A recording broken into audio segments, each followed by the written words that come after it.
treat yourselves well, laugh it up. We're here to laugh. You guys have a good time. The first comedian coming up, he's been doing this for a minute to see. I'm so happy to be able to book him. Please welcome to the stage is Jovian Henyo.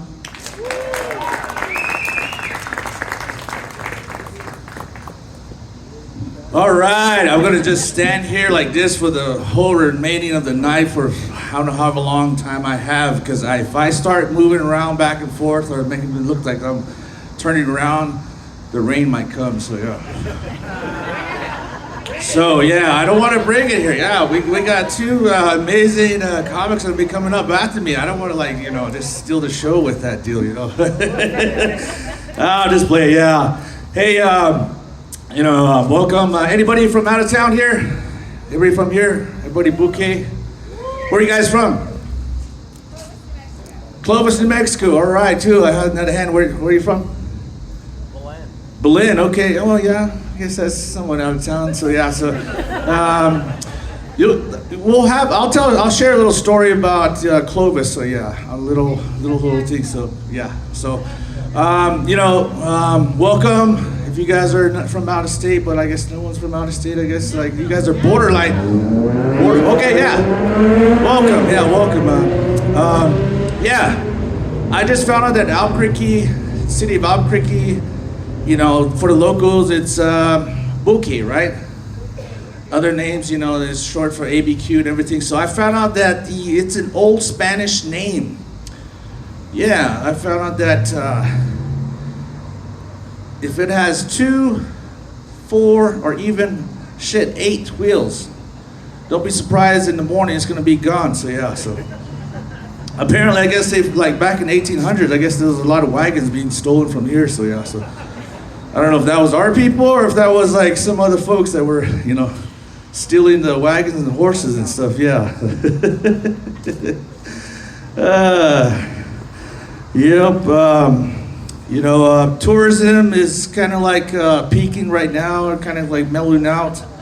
I do some work for rideshare, and you can spot a tourist or someone from out of town here, because they're either standing in the corner and pointing, a group of them, especially the white people, they're kind of all nice and dressed and everything, they're pointing like, which, and then they'll wave me down, like they say, hey, locals, like, hey, how do you get to so-and-so here and there and there?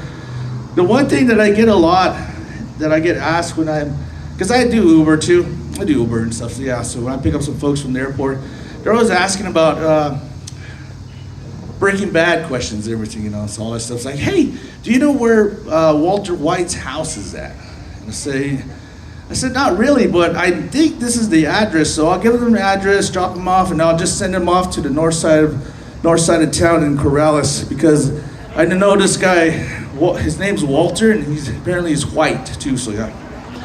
He loves pizza, and I believe he's a meth dealer too, so yeah. So just send him off on the North Valley to kind of tour the north side of town for a north side adventure and stuff, Give it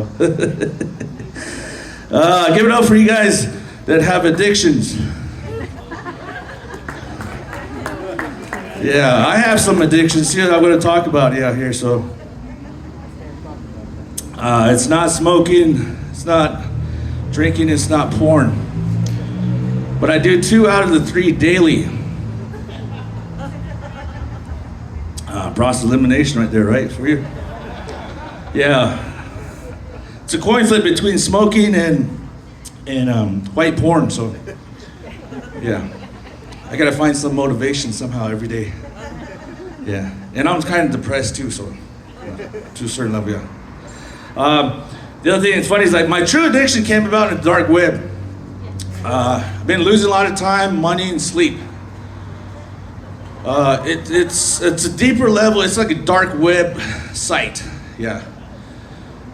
It's some illegal stuff that I'm sad to share this, but my counselor and my therapist, who's my mom, has been telling me just share the things outside, you'll feel better, okay, yeah. So, but it's gambling, it's in the dark web, so I, for some reason, cannot stop betting on Fluffy. Yeah, Fluffy is a albino ferret that has 50-1 odds in this illegal affair racing site. And that's where all my money has been going.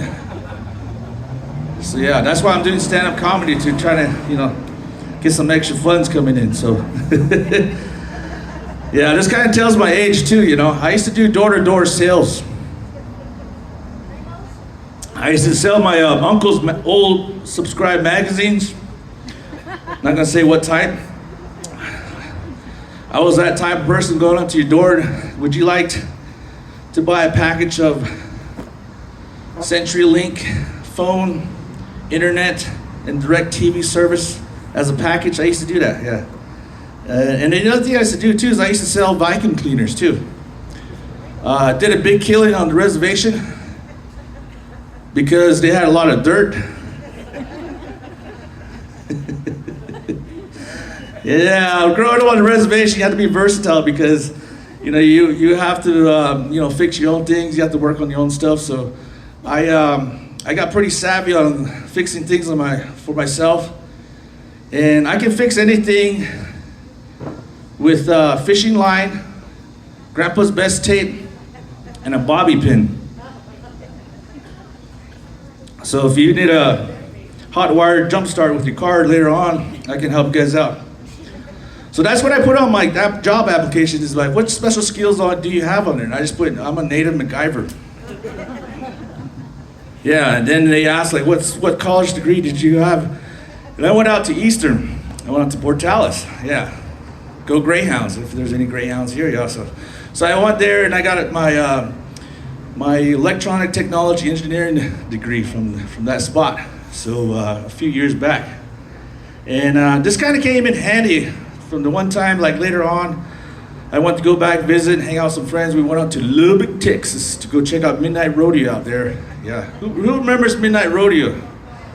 Yeah, Grams back in the day, yeah. So, yeah, two-step and all that stuff, right?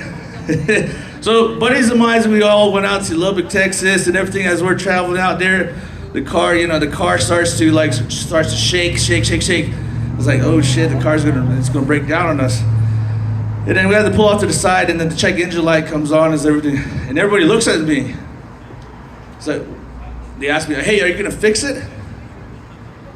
I was like, what are you talking about? It's kind of a little racist when you say check engine. Yeah. Because I was with some non-natives as we're traveling out there. And they're saying, no, because you have electronic technology engineering degree. So I thought, it's like, you could go check it out. I said, okay, cool.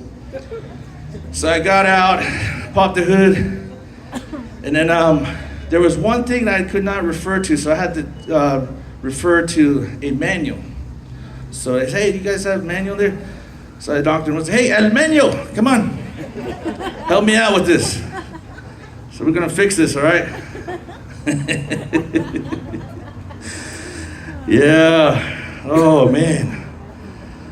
All right, I guess give it up for me. I'm Native American.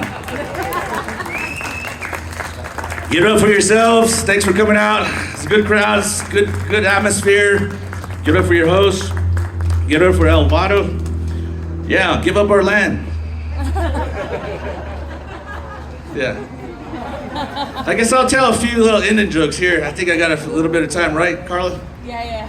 Okay, yeah, so, it's funny how being Native American, I'm always asked, like, when I went out to Texas, Lubbock, and I did a show, there's Anglo guys like, have you ever been called Aboriginal? I was like, wait, it kind of threw me off, because there are some tribes up north in Canada, down south in Mexico that are called Aboriginal, but it threw me off. So I was like, shit, I was like, what is he talking about? And that's like, oh, he's probably talking about my shape. It's like, yeah, I think at one time I was Aboriginal. Yeah, a little shapeshifter action right there on my Navajo side. Oh, I gotta be careful how I throw Navajo out there.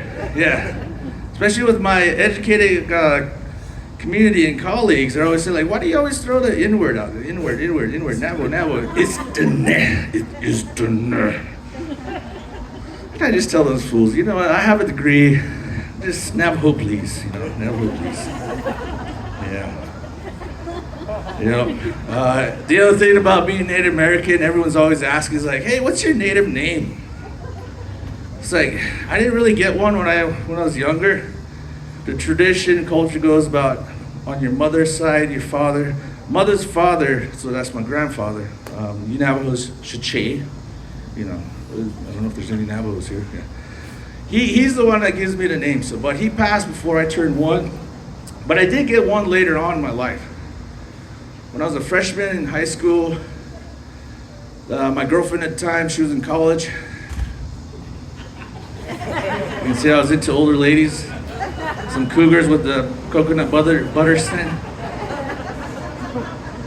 Yeah, and so I had a sweet jump shot, sweet car. Story goes, I lost my virginity to her. So we talked her in bed, and all it took was a bump and a snap, and that's how quick it ended. So she gave me the name Sweet Lightning. Yeah, the other thing that everyone's always asking is, you're not full-blood Native American. It's like, come on now. It's like, why do you? It's like, yeah, I am. I'm Apache on my mother, and then on my father's side, so yeah. You know, but I've been questioning this lately because I've been donating blood. Give it up for y'all. Who donates blood? Oh, what? If you're an old type, blood type, you guys gotta be donating, yeah. But anyway, that's another thing. So I found out that when you donate blood, you lose a pint of blood. You lose 10% of your quantity of blood. So I donated this past year 3 times. So math whiz, what is that? College folks, GED graduates, what is that? 30%, right?